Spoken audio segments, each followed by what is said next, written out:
Buenos días. Pues antes que nada, el agradecimiento a la universidad por permitirme este espacio. Les aseguro que va a ser interesante la ponencia. Esta presentación la dividí en 4 elementos. Al principio voy a explicar mis experiencias, va a ser como algo de consejos, qué es lo que ustedes podrían hacer siguiendo a través de mi carrera, cómo yo lo hice, y voy a dar algunos consejos. Después voy a dar algo de contexto de cómo es la robótica en el mundo, algunas tendencias. Después una hipótesis que yo he desarrollado a través de mi carrera o del negocio, cómo podemos hacer robótica, cómo hacemos sistemas o máquinas que sean innovadores. Y por último voy a poner algunos videos de máquinas que nosotros hemos desarrollado y al final me gustaría que esto fuera más interactivo, preguntas y respuestas con ustedes y que al final de la conferencia tengamos como una visión diferente de lo que podemos hacer. Entonces, empezamos. Yo soy originario de Morelia, soy hijo de 2 maestros. Mis papás fueron maestros de primaria, es decir, de una familia pues, modesta, y así me formé. Entré a estudiar ingeniería electrónica en el Tecnológico de Morelia, donde hice la especialidad de electrónica de potencia. Cuando terminé, no había pues muchas carreras, no había muchas oportunidades para trabajar aquí en Morelia, y lo que hice es me fui a Querétaro a trabajar. Me fui a Querétaro a trabajar, ahí trabajé, me la dieron de ingeniero de producción o algo así en Condumex, y realmente estaba desesperado porque no estaba aplicando lo que yo había estudiado. Ahí va mi primer consejo. Ustedes están preparándose para ser ingenieros de diseño. No acepten trabajos de mantenimiento, de producción o de otra cosa que no sea diseño. Porque lo único que va a pasar es que pues, van a tener un trabajo que es un trabajo más bien de técnicos y que no van a aprender nada.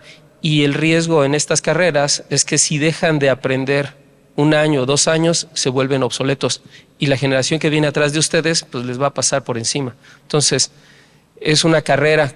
Ustedes ahorita vienen, si fuera un maratón, ahorita vienen caminando, están aprendiendo, pero a partir de que terminan su carrera, deben de empezar a correr, porque la obsolescencia los va a ir persiguiendo y les va a ir tocando los talones.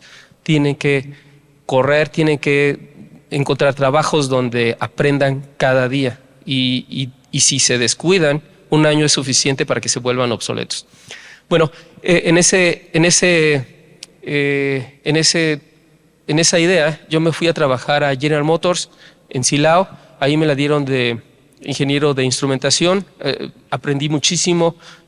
Llegué a estar a cargo del cuarto de control de la planta de Silao, y tenía a mi cargo unos 25, 27 PLCs muy grandes, y estaba a cargo de todas las energías que se manejaban en la planta, desde las subestaciones, los compresores, el sistema de tratamiento de agua, casas de aire, todas las energías que se manejaban en la planta yo las controlaba desde un centro de control, y eso me permitió aprender muchísimo.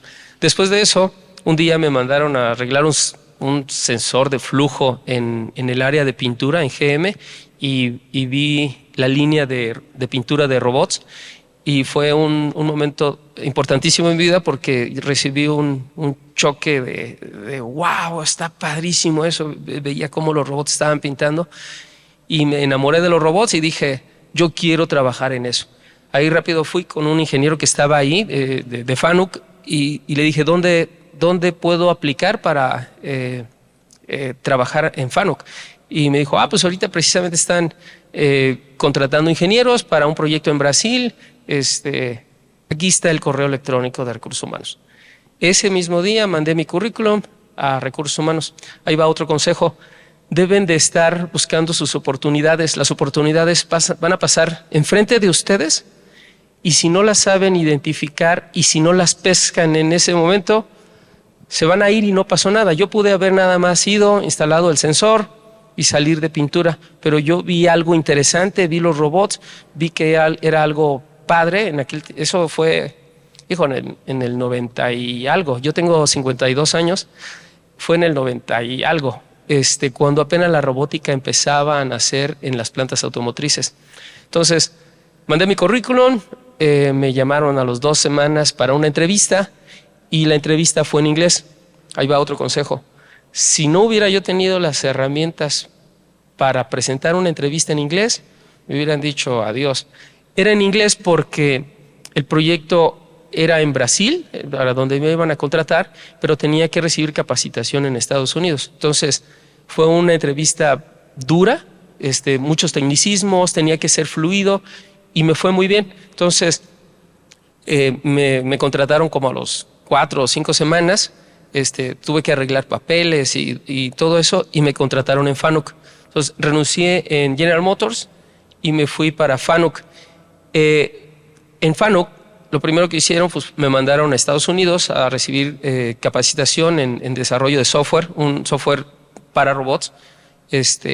Me hice muy bueno en ese desarrollo de software, porque llegué a tener muchos amigos que eran desarrolladores, que eran buenos en robótica, amigos hindúes, muchos hindúes había, japoneses, norteamericanos, y yo era el único mexicano que estaba en todo ese grupo. Entonces aprendí mucho. FANUC hizo un grupo de especialistas para desarrollar sistemas sofisticados, y en ese grupo me pude colar gracias a mis amigos, y entonces empecé a desarrollar con ese escuadrón, le llamábamos, en sistemas en Canadá, en Estados Unidos. Conozco casi todas las plantas armadoras en México y autoparteros. Hay programas todavía que corren en sistemas o que hoy día están trabajando, programas míos. Eso me hace sentir bien. Y bueno, hicimos muchas cosas y me hice muy amigo de ellos. Uno de ellos, que es un norteamericano, es uno de mis mejores amigos, y es padrino de mi hijo. Entonces, hice relaciones muy buenas con este escuadrón de ingenieros. Ahí va otro consejo. Relaciónense con personas que valgan la pena, con personas que ustedes consideren muy inteligentes y que ustedes les aprendan. No se hagan parte de grupos de personas mediocres que no les aprenden nada, que son buenos para nada. No se hagan grupos, no se hagan parte de grupos de personas así. Traten de buscar siempre amigos que ustedes admiren y que les puedan aportar algo. Busquen ese tipo de relaciones y eso los hace pues crecer. En FANUC, pues trabajé en FANUC, hice muchos sistemas, me mandaron a Brasil.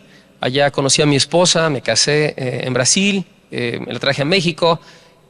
Allá nacieron mis 2 primeros hijos en Brasil. Y dentro de eso, un día FANUC me dio la oportunidad para independizarme. Es decir, me dijo, ya no te voy a contratar como empleado, te voy a liquidar, pero hay la oportunidad de crear. Bueno, no me dijo así, me corrió y me dijo, hay trabajo y te la doy como por honorarios. No sé si saben eso, pero es malísimo. Son sin prestaciones, sin garantía de que el siguiente quincena te van a contratar, y tienes que tú conseguir tu seguro de gastos, tu seguro de médico, y además tienes que emitir una factura y tienes que declarar. Era pésimas condiciones, y yo dije, no, yo no quiero trabajar con FANUC por honorarios. ¿Qué otra opción tengo? Y el director de FANUC, que me estimaba porque ya murió hace 3 años, me dijo, pues si pones una empresa, te podría, y me haces una cotización, te podría dar una orden de compra y mandarte a hacer proyectos. Entonces yo le dije, yo no estaba preparado, no tenía dinero, me habían dado 40,000 pesos de liquidación, y le dije, sí le entro. No, pues hay un proyecto en Tijuana, si lo quieres agarrar, dale. Entonces dije, sí. Entonces me fui con un contador que es un amigo mío de aquí de Morelia, le dije, oye, quiero poner una empresa. Y me dijo, sí, muy bien. ¿Qué nombre le quieres poner? Y ahí me quedé, caray, no había pensado en eso. Mañana te doy el nombre. Entonces me regresé con mis amigos y les dije, oye, tengo que ponerle nombre a una empresa. Y ahí estábamos platicando y a uno de mis amigos me dijo, ¿por qué no le pones Target? Se oye padre y no hay nada en México que se llame así, excepto la tienda de Estados Unidos que se llama Target. Y le ponle Target Robotics. Muy bien, se oye padre. Regresé con el contador, le puse Target Robotics, hice una cotización, se la di a Fanuc. Fanuc me dio una orden de compra y me fui a Tijuana a instalar una línea de robots. Ahí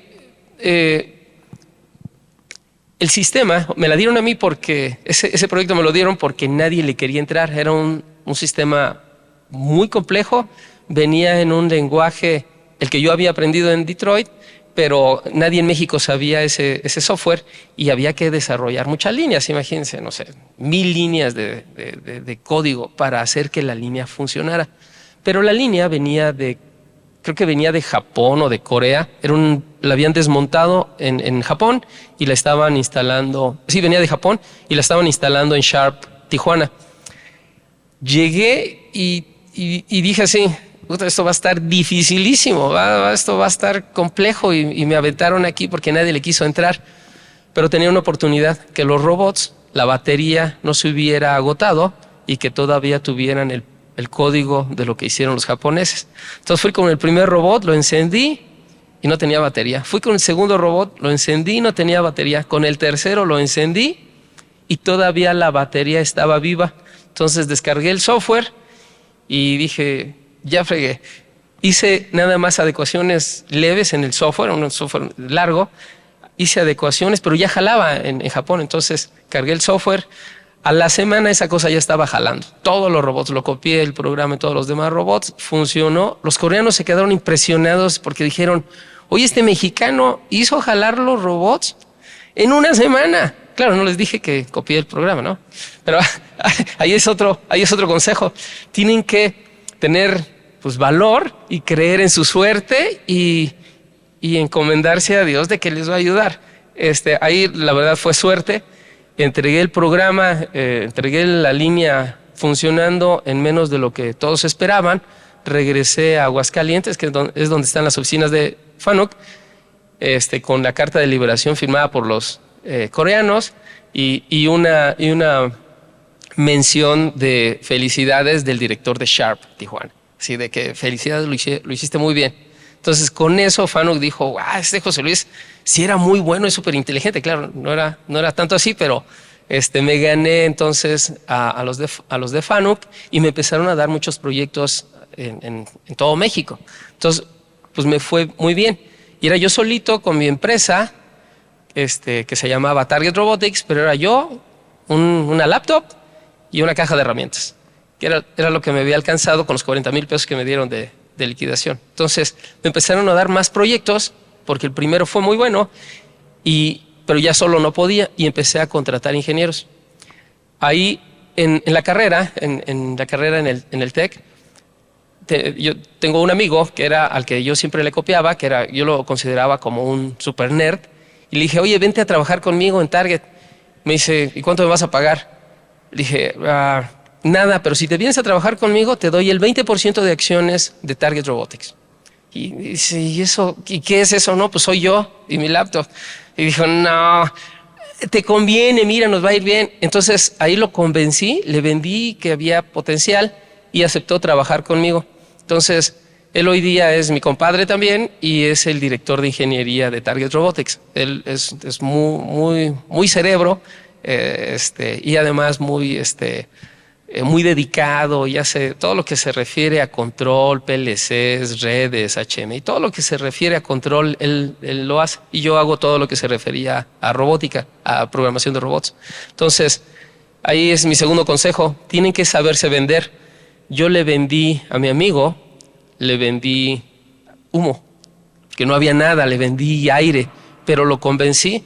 Hoy día mi amigo pues es 20% dueño de una empresa que factura muchos millones. Entonces, él se animó gracias a que lo convencí y le fue pues bien, hoy me lo agradece. Para el 2012, bueno, empezamos aquí en Morelia, la Target estaba aquí en Morelia, y como los 2 años de estar en Morelia me cansé de no tener clientes locales. Entonces, porque yo iba a instalar un sistema en Toluca y me regresaba a Morelia, pero en Morelia pues hacía cosas más contabilidad y cotizaciones. Luego me iba, instalaba un sistema en Aguascalientes o en Monterrey o en Querétaro y me regresaba a Morelia y empecé a cansarme de que no tenía trabajo en Morelia. Entonces decidí reubicar a Target, hacer un cambio de domicilio y empecé a evaluar ciudades como Querétaro, Guadalajara, Toluca, Monterrey, y estaba en eso. Un día me hablaron de Mave San Luis, un ingeniero que era de proyectos, y me dijo así: te hablé nomás porque vi que eres de Morelia y yo soy de Morelia. Y era también un ingeniero de Morelia que nada más porque vio que yo era de Morelia, nos habló y nos dio un proyecto interesante en Mave San Luis. Ahí yo no conocía a San Luis, pero vi que no había ningún otro integrador de robots en todo San Luis o de automatización. Cuando había muchos en Monterrey o Querétaro o Guadalajara o Ciudad de México, ya había mucha competencia. En San Luis nosotros éramos el único. Entonces decidí mover Target Robotics a San Luis y nos fue muy bien. Empezamos a hacer proyectos con Mave y después con otras empresas y empezamos a crecer. A los 2 años ya tenía una nómina de 16 ingenieros y nos fue muy bien. Ahí tuvimos la oportunidad de trabajar para Faurecia, que es un fabricante de autopartes, es francés y tiene un estándar muy alto de diseño. Entonces empezamos a trabajar con ellos y ellos tenían una persona en compras que le gustaba desarrollar proveedoría local. Entonces nos empezó a enseñar, nos empezó a dar ingenierías, planos y nos empezó a preparar para hacer máquinas grandes. Con Faurecia entregamos líneas completas de producción, entregamos celdas completas de soldadura láser. Empezamos a hacer cosas muy sofisticadas porque Faurecia ya tenía la ingeniería de lo que le habían entregado empresas europeas o norteamericanas, nos la pasaba a nosotros pues copiábamos, le mejorábamos y fabricábamos a un costo mucho menor. Hoy día todavía hay sistemas de soldadura en Faurecia que están junto a las de los canadienses o a las de los norteamericanos y las ves y están, bueno, será porque son mías, pero yo las veo más bonitas las mías y no se comparan con la de los alemanes. Las mías las de Target están mucho mejores que la de los alemanes o la de los norteamericanos porque le ponemos algo más para que a Faurecia le gustara. Ahí desarrollamos, empezamos a hacer mucho, empezamos a vender más robots, empezamos a desarrollar procesos ya más sofisticados a niveles de calidad de un fabricante de autopartes francés. Y eso era muchísimo. Siguiente. Al día de hoy somos integradores certificados de las 3 marcas principales de fabricantes de robots del mundo, que es ABB, KUKA y FANUC. Tenemos ya, vamos a cumplir 23 años fabricando robots, es decir, hacemos automatización, pero no automatización general, sino solo automatización que tenga que ver con robots. Ahorita van a ver por qué. Más o menos en promedio instalamos unos 50 robots al año, que eso es récord. Hemos recibido premios de FANUC como el integrador que más robots hace en México. Tenemos una nómina de 75 ingenieros, eso nos convierte en el integrador más grande de México. Es decir, nuestro competidor que se acerca más tiene 32 ingenieros como diseñadores. Nosotros tenemos una nómina de 75, que se deben imaginar que es pesadísima, pero nos permiten instalar 50 robots al año. Tenemos 2 certificaciones. Hay un montón de certificaciones en la industria. Yo escogí solamente 2 y me enfoqué en ellas. Una es UL, que nos permite desarrollar diseño eléctrico y gabinetes de control con certificación para exportar a Estados Unidos y a Canadá. Pero además te garantiza que si lo haces bajo ese estándar, el gabinete nunca se va a quemar o nunca va a tener un riesgo de incendio y cosas de esas, y además te permite un diseño bajo estándares internacionales. Y la otra certificación que tenemos es la de Functional Safety, que es la homologación de sistemas estandarizados de seguridad de Estados Unidos, que eran las OSHAs, y los sistemas de seguridad europeas, que era la IEC, se homologaron en la ISO 13849. Nosotros nos certificamos en esa, tomamos cursos para certificar ingenieros y ahora todas nuestras máquinas cumplen con un estándar de seguridad internacional, que es esa ISO. Eso garantiza que la máquina nunca va a tener un accidente con una persona. Es imposible que alguien se accidente en esa máquina, que el robot pueda dañar a alguien. Esa estándar pues, es interesante porque casi nadie la tiene en México.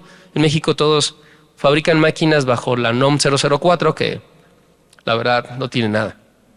Pero bueno, nosotros todas las máquinas las hacemos bajo esa ISO y eso nos permite entonces entregarle máquinas a General Motors o a Honda o a BMW, a empresas grandes que te piden esa normativa y casi nadie sabe hacerla.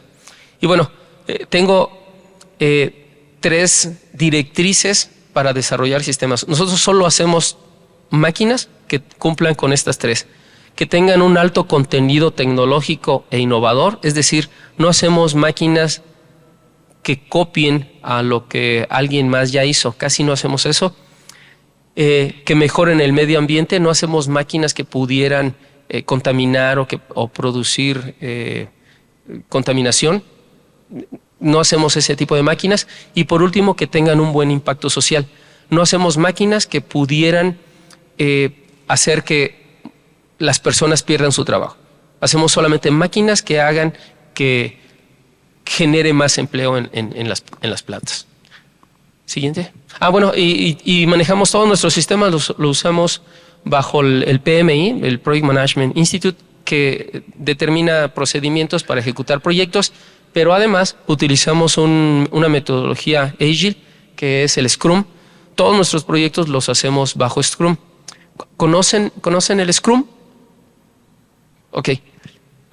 Una empresa de software, un despacho de software que no haga Scrum, no lo contratan en ningún lado. Es como un ejemplo. Cuando un desarrollador busca despachos que le hagan código, lo primero que les pregunta es, ¿haces Scrum? Si le dices que no, ya no te contrata. Entonces, solo como recomendación para la universidad, aquí hay esas 2 certificaciones. Los ingenieros deberían de saber de eso antes de egresar, deberían de saber cuáles son la normativa de seguridad para diseño de máquinas.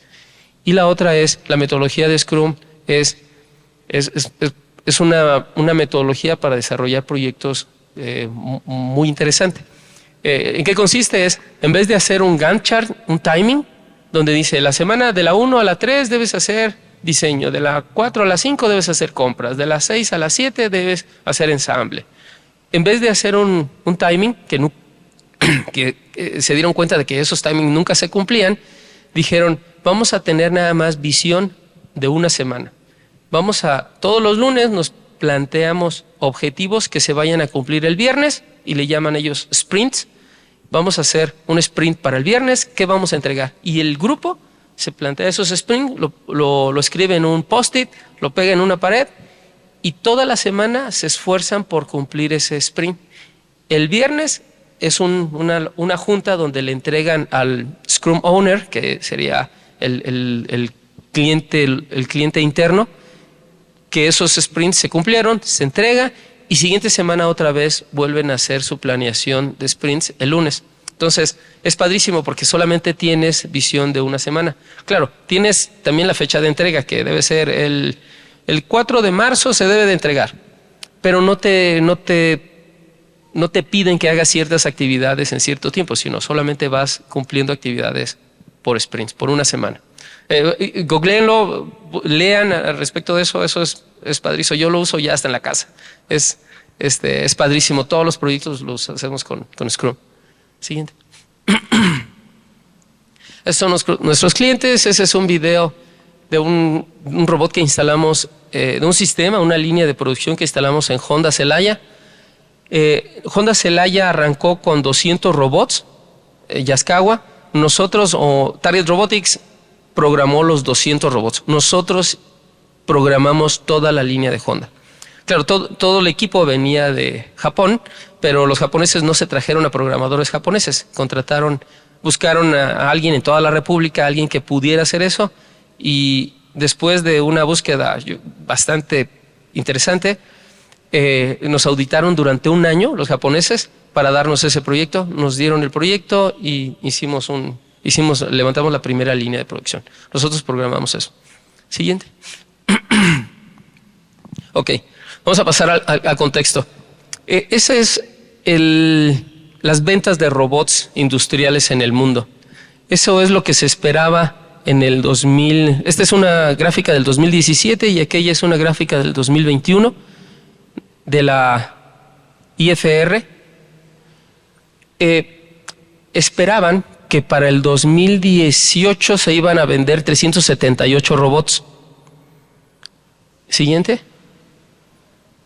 Esta es la del 2022. En el 2018 se vendieron 423. Esa no crecimiento del 2019 y 20 fue la pandemia, pero en el 2021, que apenas se estaba saliendo de la pandemia, ya llegó a 517, obteniendo un incremento del 31%.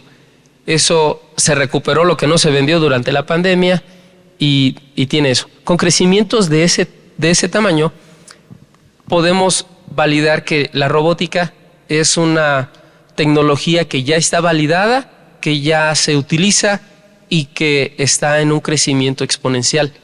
No es que yo lo diga, sino el mundo se está comportando así.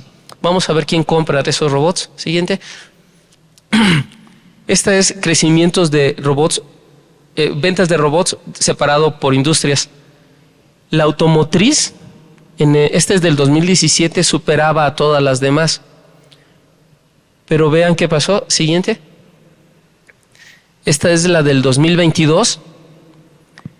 La eléctrica ya superó a la automotriz y está teniendo un crecimiento de 24% anuales. Eso es exponencial. Y la automotriz pues sigue comprando, sigue teniendo incrementos de 42%, pero ya fue superado por otras industrias. Pero abajo está otras industrias que también tienen crecimientos exponenciales. Y cuando yo veo esto, me da a mí noción de dónde debo invertir mis esfuerzos, en qué industria. No es en la automotriz, no es tal vez en la electrónica, pero hay otras industrias que tienen muchas opciones para instalar robots y que van creciendo. Siguiente. Ese es quien compra los robots. Aquí podemos ver a México en el 9º lugar. Eso es en el 2018. 2021 seguía en el 9º lugar. Siguiente. Esta es la del 2022. México se mantiene en el 9º lugar con más de 5,000 robots anuales. Es decir, a México entran más de 5,000 robots cada año. ¿Quién los está instalando? ¿Quién los está vendiendo? ¿Quién los está programando? La mayoría de ellos los instalan compañías extranjeras, no compañías nacionales, porque hay muy poquitas, habemos muy poquitas. Piensen en esto. FANUC tiene solamente 12 empresas certificadas para instalar robots. De esas 12, Target Robotics es uno, pero Target Robotics es el más grande de esos 12. No hay uno más grande que nosotros. Entonces nos falta. Siguiente. Ok. La cuarta revolución. Eso seguramente ya se los han dicho, en qué consisten las revoluciones industriales. Al principio pues fue empezar a hacer con máquinas, después hacer producción en serie, la segunda revolución industrial. La tercera revolución industrial es utilizar automatización, se empezó con el uso de los robots. Y la cuarta revolución es robots inteligentes. ¿Dónde creen ustedes que está México? Siguiente. México no ha entrado ni a la tercera. Nuestra industria no utiliza robots, excepto la automotriz, que utiliza muchos robots. Estamos en el 9º lugar en compra de robots en el mundo porque hay mucha industria automotriz instalada en México. somos el 6º país exportador de vehículos. Entonces tenemos mucha tecnología, pero todo en la industria automotriz. Tenemos una base instalada muy grande, pero el resto de las industrias está todavía en la calle. Vemos plantas manufactureras que no utilizan mucha automatización y que tienen mucha gente y son productos muy artesanales. Les voy a poner un ejemplo. Ejemplos que yo conozco. Mabe tiene procesos industriales muy parecidos a los de una armadora. Es decir, entra la lámina, hacen estampado, corte, soldadura, pintura, ensamble de componentes y ya tienes una estufa o un refrigerador. Tiene procesos muy similares a los de una automotriz. Cuando una automotriz, por ejemplo, Volkswagen en Puebla, tiene más de 12,000 robots allá adentro, el complejo de Puebla tiene 12,000 robots, General Motors en Silao debe de andar como en los 10,000, 11,000 robots allá adentro. Mabe tiene 18 robots y más de 7,000 obreros. Es decir, no ha dado ese brinco a automatizar. En Mabe deberían de caber al menos unos 2,000 robots para automatizar todo eso. Entonces, pasar de 18 robots a 2,000 robots, faltan un montón de máquinas que deberían de estar ahí y que no están porque todavía nadie las inventa. Entonces, esa yo le llamo una oportunidad. Por eso en mi diapositiva digo, pues no hemos entrado a eso, hace falta muchas máquinas que inventar y es una oportunidad. Siguiente. Ok. En México actualmente se gradúan 130,000 ingenieros STEAM. Somos un país que tiene más ingenieros STEAM, mucho más que cualquier otro. Es decir, tenemos más ingenieros STEAM más que Brasil, más que España, más que Alemania, más que un montón de países. El único que se compara con nosotros en ingenieros STEAM graduados es Estados Unidos. Y eso es un dato. Cuenta con las universidades públicas de más alto nivel en Latinoamérica. Cuando ustedes googlean las mejores universidades en Latinoamérica, les va a salir la de Chile, la de Sao Paulo y luego las de México. Pero pues Chile nomás tiene una. Y la de Sao Paulo, pues tiene muy poquitas. Ser ingeniero en Brasil es dificilísimo, es muy complejo. Y se los digo yo que cada año voy para allá. Yo estoy casado con una brasileña y voy para allá y conozco el entorno. Es muy difícil ser ingeniero en Brasil y peor en Chile. Eres ingeniero, pero ingeniero en minería. Eso no hay. No hay mucho de automatización por allá. Nosotros sí tenemos muchas universidades muy buenas y además es muy fácil ser ingeniero en México. Una universidad pública, no sé, yo les voy a decir de mis 75 ingenieros, la mayoría vienen de universidades públicas y cuando les hago la entrevista, sus papás son obreros, albañiles, soldadores. No se necesita pues ser rico para ser ingeniero. Eso pasa en México. A diferencia de Estados Unidos, por ejemplo, en Estados Unidos si quisieras estudiar en Harvard o en alguna universidad, si quisieras ser ingeniero en Estados Unidos, primero tienes que ser rico. No puedes ser ingeniero si no eres rico en Estados Unidos. Pero eso es otra condición. Somos el 9º país, como ya lo vimos en las gráficas, con más robots instalados. Es decir, ya tenemos una base instalada. Somos un país altamente tecnificado en manufactura. Y eso estamos por encima de países como Brasil, la India, muchos. Es decir, sí somos un país potencia en automatización. Y lo más importante, tenemos un costo de ingeniería muy competitivo. Eso podría ser una desventaja, pero realmente pero podríamos esa desventaja tomarla como una ventaja.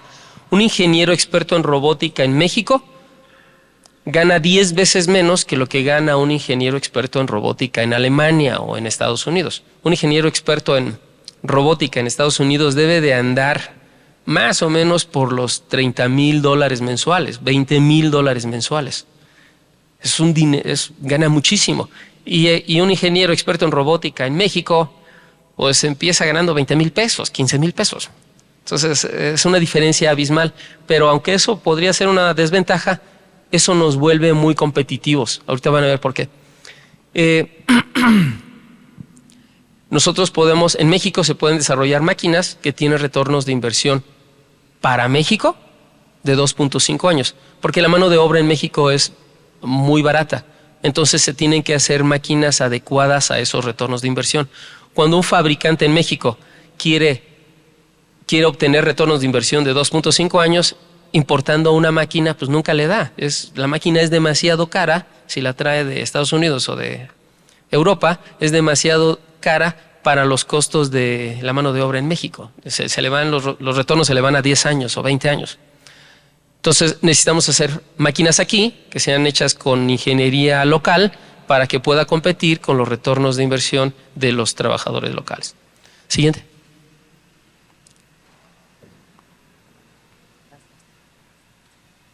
Okay. Gracias. Ok, vamos a estos números. Según Merca 2.0, los países con más ingenieros graduados al año está Rusia, Estados Unidos, Irán, Japón, Corea del Sur, Indonesia, Ucrania y después México. Estamos en el top 10 de ingenieros graduados al año. Y eso no lo digo yo, es un dato. Según la OECD, ¿dónde vendrán los científicos del mañana? Estamos en el cuarto lugar del mundo. Y eso es un dato de la OCDE. Este también es de la OECD. Los científicos de dónde vendrán, estamos en el lugar 1, 2, 3, 4, 5, 6, en el 7º lugar, estamos en el top 10, por encima de Brasil, de Japón, de Corea, de Alemania inclusive. En Alemania tiene muy buenas universidades y el costo de las universidades es bajo, pero ahí tiene otro problema, no hay jóvenes. Hay muy pocos jóvenes y los pocos jóvenes que hay, ni locos se van a meter a estudiar una carrera difícil. Se van a estudiar carreras fáciles. No sé, relaciones internacionales o esas cosas más facilitas, pero no se van a meter en una ingeniería. Entonces, hay muy poquitos ingenieros graduados en esos países. Lo mismo le pasa a Francia, a Italia. Hay muy pocos jóvenes y no hay muchos que se animen a estudiar ingenierías. En México, sí, en México, montón de jóvenes que hay. Tenemos una población de jóvenes muy grande y tenemos universidades y los jóvenes no les da miedo estudiar ingenierías.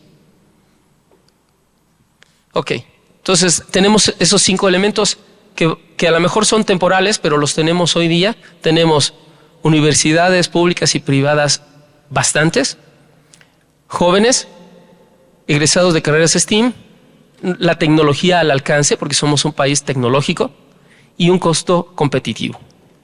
Eso lo tenemos que aprovechar. Ok, ¿qué otra cosa está pasando? Está pasando el nearshoring. El modelo global de economía ha fracasado, es decir, ya los países ya no quieren estar importando cosas de China, ya se empieza a romper esa proveeduría del exterior y todos los países han estado desarrollando su propia proveeduría para quitar la dependencia. Eso es algo que deberíamos aprovechar. Ok. Hay otra condición. El modelo de fabricación de mass production, de producción en serie, ya no es la mejor manera de producir. Antes podríamos tener, voy a poner un ejemplo, no sé si se acuerdan, las personas de mi edad, antes había pan Bimbo, pero nada más había pan Bimbo grande, blanco, y grande, el integral. Nada más había 2 modelos de pan Bimbo. Entonces, la línea de producción tenían una línea dedicada para hacer pan blanco y otra para hacer integral. Hoy día Bimbo tiene más de 65 modelos de pan. Entonces, fabrican un día uno, llenan almacenes dejan de producir, limpian hornos, limpian todo y hacen otro y luego limpian todo y vuelven a hacer otro y ya no funciona, ya no funciona. Lo mismo para las refresqueras. Hacen coca y llenan el almacén y luego tienen que vaciar, limpiar y luego hacen Fanta y es uno y otro, pero antes había pues nada más que Coca, Fanta y Sprite. Hoy día hay, no sé, un montón de productos de ellos mismos y la línea ya no da para hacer eso. El mercado se volvió más flexible, ya piden otras cosas. ¿Dónde vamos a automatizar? Con la tecnología que hoy tenemos, podíamos producir más a menores costos en espacios reducidos, con menor consumo energético y con una flexibilidad que nos dan los robots sin límites. Esa es una manera diferente de producir. Antes teníamos eso. Me voy a ir rápido con estas. Antes necesitabas esos grandes megaplantas y eso generaba además un problema social porque genera que la población se concentre en las metrópolis porque ahí es donde están estas megaplantas. Y entonces genera más tráfico, genera que le pongan químicos a la comida para alargar la vida de anaquel, empaques y más infraestructura. Pero el consumidor ya no quiere eso. Ahora quieren productos más variados. Estamos acostumbrados a ver esto. Eso es algo que yo digo, la teoría de producción en masa ya es obsoleta. Si les dices eso a los que producen, te van a decir, no es cierto, porque sí, ellos siguen comprando esas máquinas, pero ya no es cierto. Esta tiene una afectación en el entorno porque pues, se gasta mucho en logística y se hace una concentración de población en las metrópolis. El 60% de las gasolinas se gasta en esa logística. Esta es mi hipótesis. Hay mejores métodos de manufactura que el tradicional modelo de producción en masa. Pero nos enfrentamos con un problema. No hay tecnología en México. México no es fabricante de nada. Hace 2 años tuve un proyecto en Black & Decker donde teníamos que hacer unas pulidoras y ellos importan las pulidoras de España o China. Le dije, ¿por qué no las compras en México? Y me dicen, no hay ningún fabricante de pulidoras en México. ¿Cómo no hay? Es una pulidora. No hay. Una pulidora es un motor con 2 poleas. No hay en todo México un fabricante de una pulidora y la tenemos que importar de España o de China. Le dije, ¿cómo crees? No puede ser, y eso me ofendió mucho. Hicimos unas pulidoras. Entonces, somos especialistas en fabricar nada. No fabricamos nada. ¿Qué necesitamos hacer? Así como lo hacen otros países, necesitamos hacer clusters. Necesitamos hacernos especializados en algo. Voy a poner el ejemplo de la India. La India no tiene recursos naturales y tiene la población más grande o la segunda población más grande del mundo, pero sin recursos naturales y sin infraestructura de país. Ellos se pusieron un plan para ser el líder mundial en desarrollo de software. Eso lo hicieron hace 10 años y en el año 9, a partir de que hicieron ese plan, lograron ser el principal desarrollador de software del mundo. Hoy día la India es el principal desarrollador. Y eso pues es un dato. Y para ser desarrollador de software no necesitas ni puertos, ni aeropuertos, ni autopistas, ni nada de eso. Ellos ya son el líder y eso les incrementó su PIB por mucho. Nosotros podríamos tener eso. Casos de éxito, pues de clúster, pues tenemos un montón, ¿no? Por ejemplo, Bangalore en la India, en Boston, Silicon Valley. Todos los conocemos. La ciudad de Morelia podría ser un ejemplo así como Boston o como San Diego, que son ciudades románticas que atraen a investigadores para desarrollar un clúster en esa ciudad. Morelia podría ser ese clúster. ¿Mandé? Clúster es un lugar así como San Diego, donde, o el Silicon Valley, donde se juntan muchos desarrolladores de algo. Por ejemplo, en el Silicon, pues muchos desarrolladores de semiconductores, investigadores y nada, se juntan en un solo lugar para desarrollar una tecnología o para comercializar y desarrollar algún tipo de tecnología.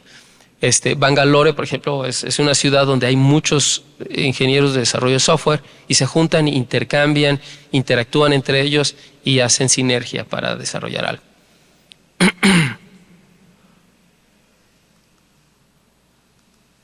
Ok, este es un ejemplo de máquinas que hemos hecho. Ese es un encajillador de cereal. Vean dónde está la mano de este señor cada vez que se acciona la máquina. Y además la máquina tiene que esperar el botonazo de él. ¿Sí ven?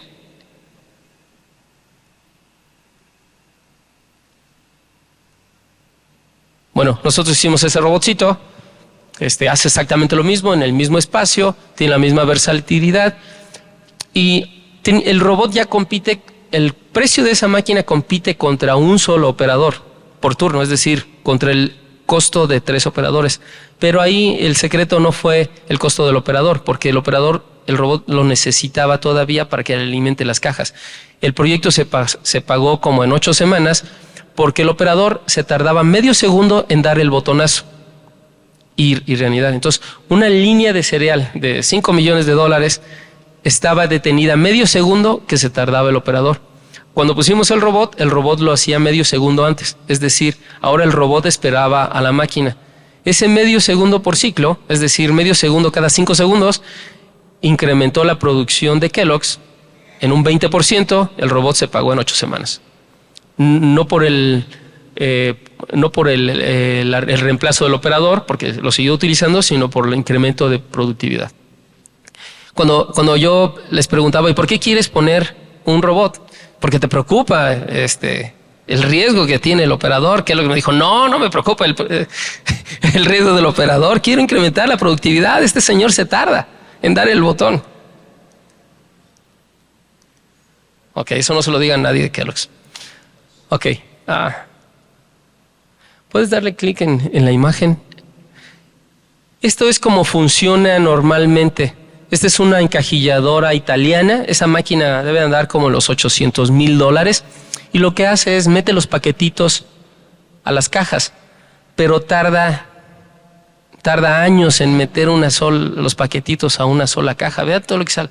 Pero es una máquina muy compleja. Tiene pistones, levas, engranes, bandas, cadenas, accionadores, sensores, barandales. Es una máquina carísima, lenta, pero es lo que hay hoy día. Nosotros concursamos contra ellos y pusimos este robotcito de acá. El robotcito en el mismo tiempo hace mucho más producto. Es un sistema de visión, le dice al robot dónde están las máquinas. Vean la máquina de este lado. Es grandísima. Ajustar para que haga otra cosa es otro modelo de paquetito, les lleva horas el ajuste. Con puros accionamientos mecánicos. Nosotros con un solo robot hicimos más del doble y el precio era como la mitad.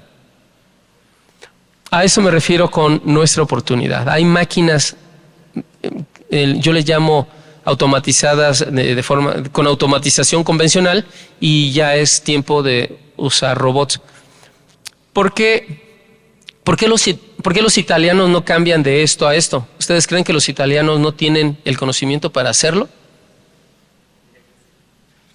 Sí, pero si ya están vendiendo esta máquina, pues ¿para qué hacen otra? Y además, el costo es muy caro.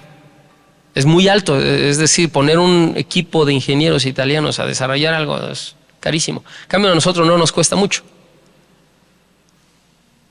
Aquí ya está la máquina, esta es Barilla en San Luis Potosí, aquí ya está funcionando.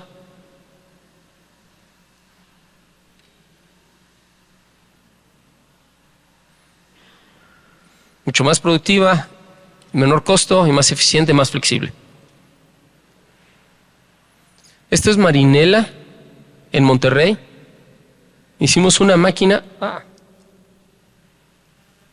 Hicimos una máquina, ¿le puedes dar play a los dos?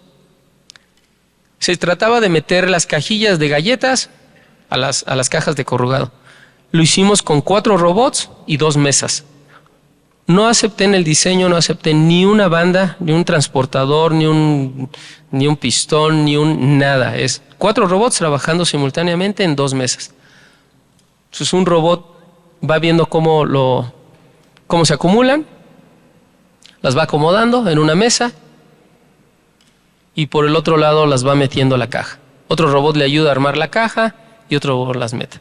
Y un robot, ese grande, lo que hace es va empujando los grupos de paquetes.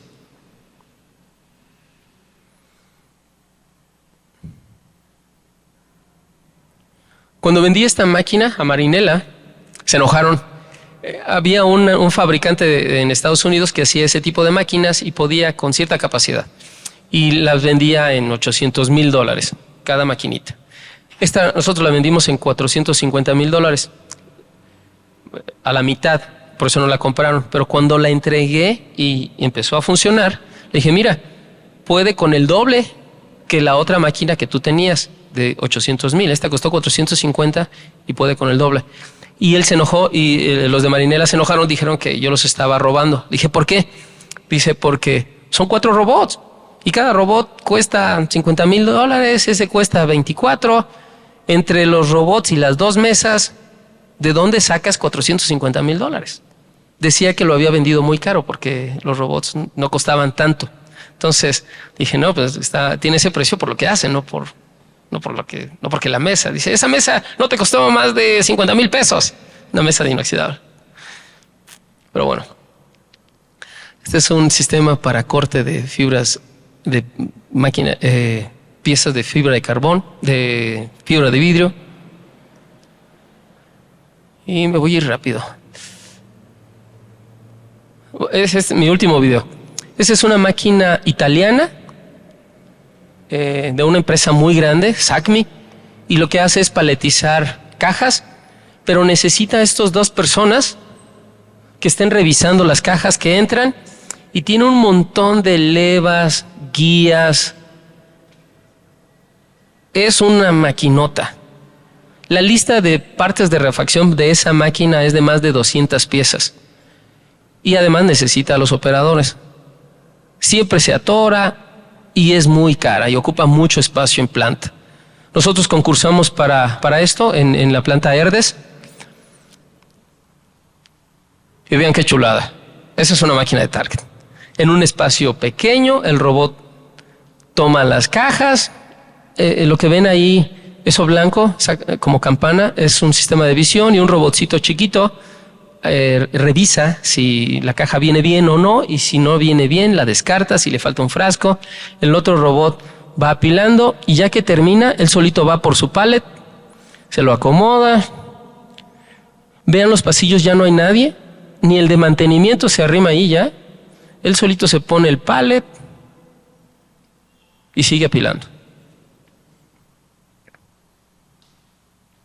Es un sistema, yo le llamo limpio, no tiene accionamientos, no tiene nada alrededor, es el robot trabajando y ya.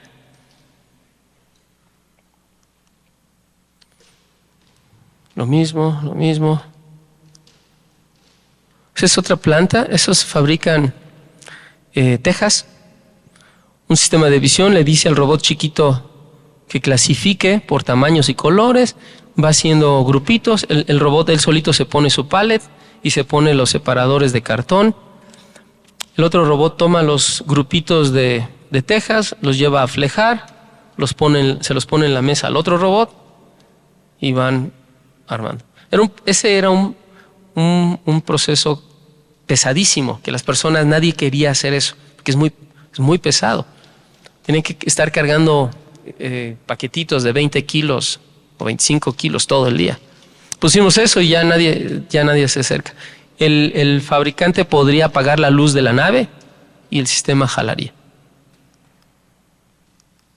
Eso es en Danone, sistemas, Danone, paletizados. Me voy a ir rápido.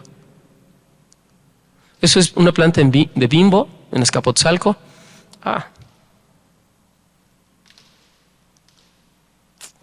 Le puedes dar clic en los videos, en los dos. Vean cómo los pasillos ya están vacíos. Hay unas personas de blanco, pero son como de calidad. Antes había ahí un montón de gente haciendo levantamiento del pan, poniendo en las tornillas, como hormigas. Ahorita ya las líneas son vacías. Bimbo podría apagar la luz ahí ya. Los robots trabajan y trabajan bien. No se equivocan. Y no maltratan el pan. Sistemas de visión. Sistemas para vaciado de aguacate. Le puedes dar clic al video de la derecha. Es un robot vaciando tinas de aguacate. Ya no da. Ok. Ya empezamos a poner robots, a venderles robots a los aguacateros de Michoacán, en Uruapan y en Jalisco para hacer eso. Ese proceso era pesadísimo. Son tinas que pesan 30 kilos y el operador las tenía que estar vaciando, pero pues al principio aguantaba. Ya como a la hora, 2 horas ya no aguanta y eso es pesadísimo. Pusimos un robot y la línea se va al full las 10 horas o 9 horas que la línea produce. Y ya quitó a la gente de ahí, la puso en otro lado, pero incrementó la producción. Así lo hacía Black & Decker antes de que nosotros llegáramos. Era una persona puliendo eso. Bueno, esa pulidora ya es de Target, puliendo un martillo. Nosotros quitamos a la persona, que era una operación riesgosa, y pusimos un par de robots. Vean cómo el robot del solito agarra las piezas, el carrito de entrada él solito lo ve, va con un sistema de detección, lo mide y luego va y la pide. Bueno, es una manera diferente de hacer las cosas. Inventamos máquinas y las patentamos y las vendemos.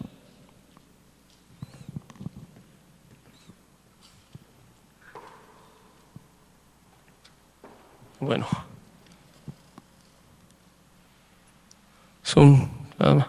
Este es nuestro último invento, lo van a ver. Van a ver de estos en todas las ciudades, son lavadoras de autos. Se nos ocurrió que podíamos hacer lavadoras de autos con robots y ya nos pusimos ahí inventamos, lo patentamos y lo estamos vendiendo como franquicia. Por si alguien se anima, cuesta 5 millones la franquicia. Es un sistema de lavado de autos. Garantizamos el retorno de inversión en 2.5 años. Ahí estábamos haciendo el prototipo. En realidad son 2 robots lavando, pero bueno, yo les voy a decir una cosa. Mis muchachos se divierten haciendo estas cosas. Es un trabajo divertido porque inventan y hacen cosas que nadie se les había ocurrido. O bueno, no que nadie se les había ocurrido. ¿Por qué creen que nosotros pudimos hacer un lavado de autos con robots y los japoneses o norteamericanos o europeos no pudieron hacer eso? No es porque no existía. ¿Quién me dice por qué? ¿Por qué a nosotros se nos ocurrió y a los demás no? A nadie se le había ocurrido. Digo, sí se les había ocurrido. Bueno, la respuesta es el costo.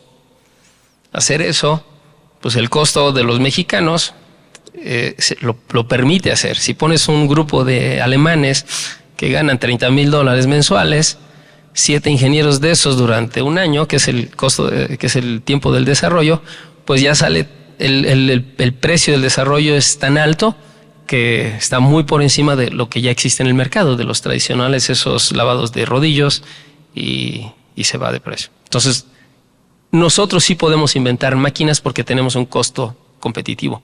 El resto de los países no puede. Algunos países porque no saben cómo, no tienen la tecnología a su alcance, y otros porque son muy caros y aunque sepan hacerlo, el precio es tan alto que no les permite hacer. Cuando hacen su business plan, no da y no lo arrancan el proyecto nada más por precio. Muy bien, chicos. Preguntas. Ya me pasé del tiempo, pero... Adelante. El mantenimiento de esos robots, ya cuando una empresa decide comprarlos, ¿ustedes dan el mantenimiento o quién se encarga? Sí, damos el mantenimiento, lo hacemos en un turno, en 8 horas, con 2 técnicos o 2 ingenieros, es muy rápido, cuesta como $1,000 el mantenimiento, $1,000 al año. Eso es más barato, siempre digo esto, es más barato que el mantenimiento de un Tsuru. Adelante.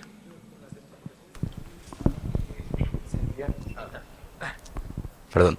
Con las certificaciones que usted mencionaba que era para que la gente no dejara esos empleos, por decir en el caso de Mabe que usted menciona que serían 2,000 robots más, en la nómina de los empleados, ¿cuántos se pierden? O sea, ¿cuántos empleados dejarían de estar a cambio de los 2,000 robots en Mabe? Yo creo que Mabe no correría ninguno. Lo que haría es producir mucho más. Dejaría a los 7,000 empleados que ya tiene, los reubicaría, y con esos 2,000 robots incrementaría la producción. Se traería plantas de otros lados para ponerlas aquí. Te voy a poner un ejemplo. En Unilever pusimos 3 robots que reemplazaban a 45 trabajadores. 3 robots. Lo que hicieron esos 3 robots, los reubicaron en almacenes, en producción, esos 45 trabajadores, y la planta pudo producir incrementó como un 15% más su productividad sin contratar ni una sola persona, pero poniendo 3 robots. Entonces no contrató a nadie, incrementó la producción. Entonces todos ganaron más. Por ejemplo, el que viste de Kellogg's, ese operador se quitó de ahí, pero ahora le dimos capacitación y operaba el robot y le llevaba las cajas. Entonces ese operador, como le dimos capacitación, ahora ya fue considerado mano de obra calificada, ganó mucho más, la planta ya no lo deja ir porque ya le dio capacitación en el manejo del robot, ya no lo deja ir, ya lo cuida mucho y le dio un sueldo más alto, y el trabajador pues ya trabaja menos, sin riesgo, sin arriesgar los dedos, ya trabaja menos y gana más. Por eso es la certificación. Sí, le dimos capacitación. Sí, le dimos una capacitación. Entonces, todos ganaron. Ganó Kellogg's, ganó porque incrementó la producción. El operador ganó porque trabajó menos y ganó más. Y ganamos nosotros porque le vendimos la máquina. Claro, la tuvimos que inventar. Sí. Esa máquina no existía en el mundo. ¿Le puedo hacer otra pregunta? Sí. Cuando pasó todo lo de Target Robotics, usted fundó la empresa. Sí. ¿Cuántos años tenía cuando la fundó? Tenía 33 años. 30 años. Va, gracias. Ya. Eso también es una recomendación. No intenten hacer su startup o su empresa terminando la carrera. Necesitan sí o sí, cuando terminen la carrera, trabajen en una compañía transnacional. Hay muchos elementos que aprender al trabajar en una empresa transnacional, como aprendes un montón de cosas, como llenar formatos hasta de viáticos, llenar una minuta, redactar un correo, las metodologías que tiene una empresa así. Entonces, yo veo mucha deficiencia en muchos ingenieros que nunca han trabajado en una transnacional, y los que sí trabajamos en una transnacional. Yo copié muchas cosas de ahí en la organización de Target porque trabajé en FANUC. A mí me sirvió mucho trabajar en FANUC porque eso me permitió crear Target Robotics. Entonces, trabajen, pero no se queden ahí. Trabajen solo pasen por esas empresas para que aprendan cómo es. Reciban capacitación y trabajen, mi sugerencia es 3 años en una transnacional y después emprendan. No vayan directos a emprender. Aprenden mucho más pasando por una transnacional. Gracias. Usted dijo que la producción en más allá no era rentable, ¿verdad? No. ¿Por qué? Porque el mercado cambió. Ahora el mercado exige mucha flexibilidad y la producción en masa, piensa en las líneas, es un mismo modelo producido a un volumen muy alto. Entonces el mercado ya no quiere un solo modelo. Ve qué producto tiene un solo modelo. Ya no hay ningún producto que solo sea un solo modelo. Ve los carros cómo los hacen. Va una camioneta con rines de acero y color rojo. Y la que sigue atrás es rines de aluminio con asientos de piel y color verde. Una diferente de la otra. Ya no hacen todos iguales como empezó Ford, por ejemplo. No, ahora es flexible, las máquinas o las líneas de producción deben ser muy flexibles. Y la automotriz vio que con robot lo podía hacer. Esas metodologías las debemos de transmitir a otros niveles, a otras industrias. Adelante. Sí, claro. Sí. Hablando del tema este de que ya no es un producto único, me causan un poquito de ruido rápido. En la cuestión de los coches, hay coches que se convierten en coches unicornio porque justamente en la línea de producción le meten un algo extra. ¿Es error de producción o está completamente planificado? Es decir, por ejemplo, te pongo el caso de coches Jeep. En la cuestión de los ejes, hay algunos ejes que vienen completamente de fábrica, todos el mismo eje, pero algunos sí cambian. El eje delantero es más fuerte que otros. ¿Es completamente planificado esta cuestión o cómo se hace? Sí, y la única manera que tienes de hacerlo es porque tienes robots. De hecho, por ejemplo, BMW, que es la planta más tecnificada del mundo, BMW San Luis, todavía utiliza transportadores para llevar los carros. Pero platicando con ellos, dicen, esa es la última fábrica en el mundo que usa transportadores para llevar los carros. Ahora va a ser a través de AGVs. ¿Sabes? Los robotcitos van a poner el robot arriba del AGV y los AGVs van a ir caminando, pero se van a poder desviar a estaciones para alguna particularidad de la manufactura y luego se regresan a la línea. Entonces, se van a volver por mucho o 100 veces más flexible las armadoras. Ellos van muy avanzados en cuanto a flexibilidad y diferenciación de componentes y cada carro diferente.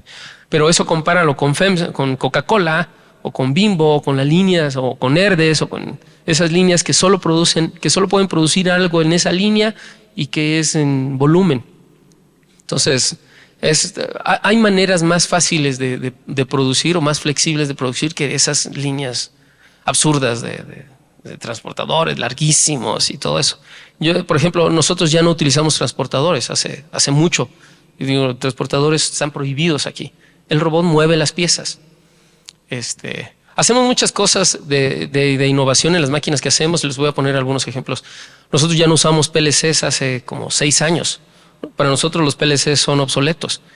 Toda la lógica la hacemos en el procesador del robot. El procesador del robot es tan capaz que puede procesar toda la lógica de control, toda la de seguridad, el sistema de visión. A todos nuestros robots les ponemos sistemas de visión y la cinemática para moverse y la visión. Y si hace algún proceso como soldadura, también en el mismo procesador del robot la hacemos. Entonces, cuando ven nuestras máquinas, los clientes llegan y la ven, oye, está muy padre, sí, está muy limpia. ¿Dónde está el gabinete de control? Y les digo, no hay gabinete de control. Y eso nos permite hacerlas más fácil, más rápido, de menor costo y son más funcionales porque el robot no tiene que el sensor, una red llega al PLC, hace un procesamiento, otra red al robot, hace el procesamiento y toma una decisión. Como ya lo está haciendo el robot, lo puede hacer, le llaman on the fly. Está viendo y toma decisiones hacia dónde ir sobre la marcha, muy rápido. Así como eso hacemos muchas otras cosas, ¿no? Pero en vez de poner sensores por todos lados, le pongo una cámara al robot y quito todos los sensores y el robot ve, se acerca, ve si está o no está, la toma, llega y elimino todos los sensores con una sola cámara, que ni siquiera tiene que ser de alta resolución ni color ni nada. Podemos hacer eso. Bueno, otra cosa que estamos haciendo, yo me siento comprometido con mi alma mater, con el TEC de Morelia, y lo que estoy haciendo, empecé a hacer este año, estamos desarrollando un laboratorio de robótica en el TEC de Morelia.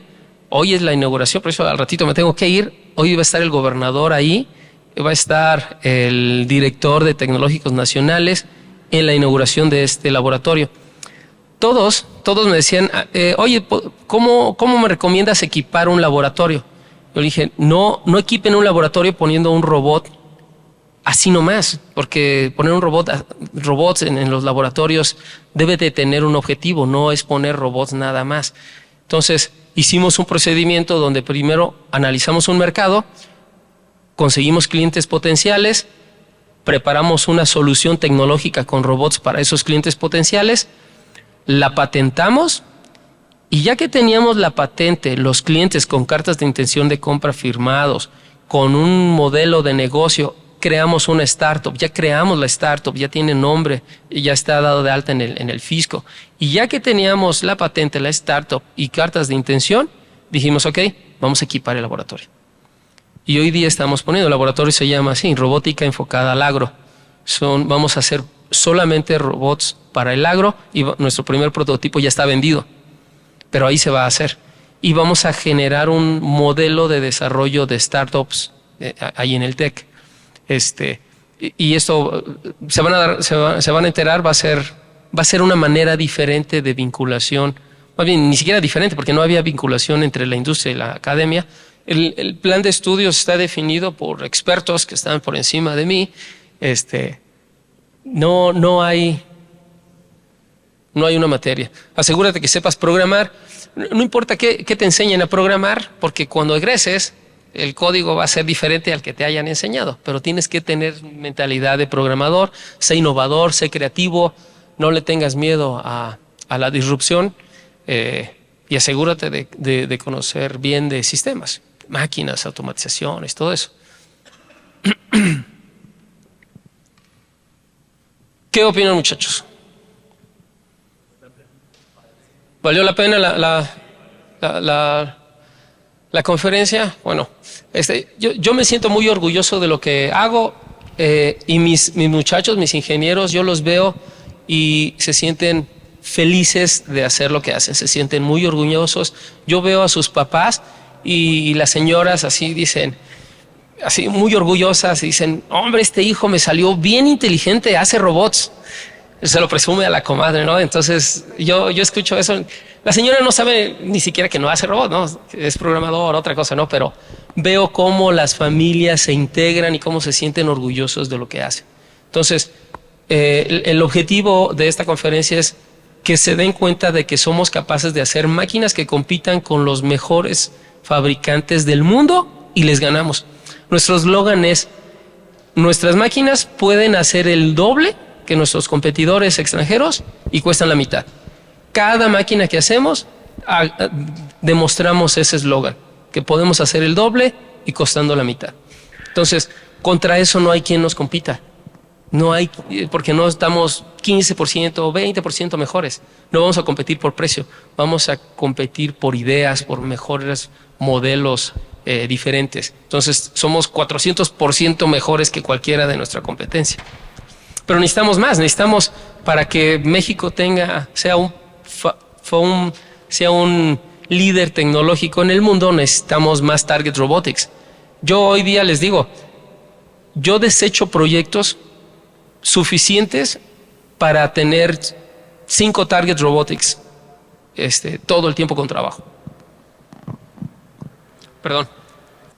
Sí, claro, podemos organizar visitas a Target Robotics y todo lo que ven aquí lo van a ver allá. Bueno, vamos a tener alguna máquina en prototipaje o en fabricación y también hay programas de vinculación donde podemos aceptar residentes profesionales de la UBAC. Hoy día ya lo hacemos con el TEC de Morelia. Y debe ser, población de Morelia en Target debe ser como del 10%, 10-15%. Y bueno, y además porque como estamos enfocándonos ahorita a la industria agro, que es en esta zona, contrato gente de Morelia porque sé que después los voy a mandar a Uruapan o a Acatlán, Jalisco, o esa zona de aguacateros.